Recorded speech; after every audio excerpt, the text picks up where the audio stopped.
ولقد يسرنا القرآن للذكر فهل من مدكر. We have made this Quran simple and clear for guidance.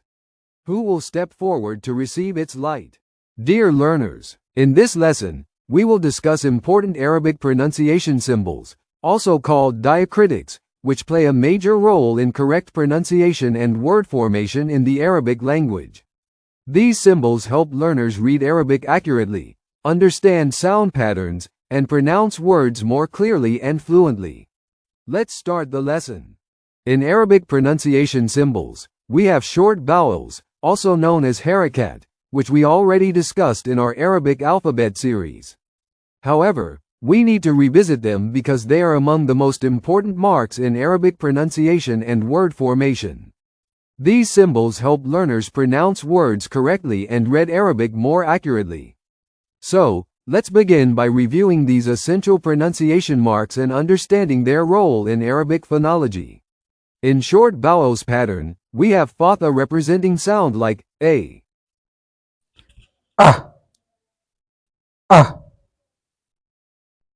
ba, ba, The second vowel is Kasrah, which represents I sound. eh, be, be,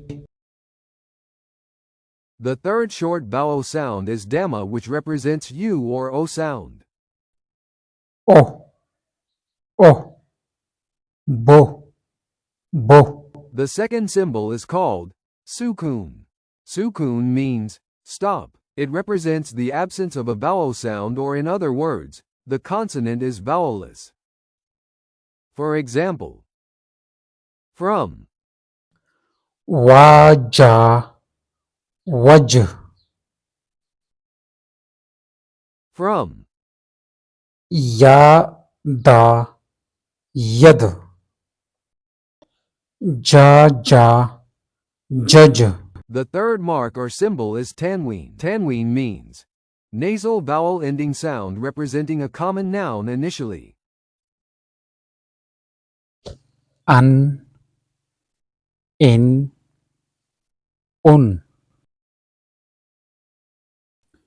ban, bin, bun, ban, bin, bun. Let's convert definite noun to indefinite or common by using tanween. اليد اليد يد يد. The fourth symbol is shad. Shad means stress and the doubling of a consonant.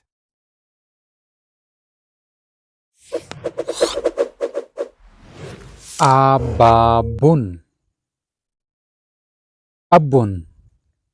دبب دب.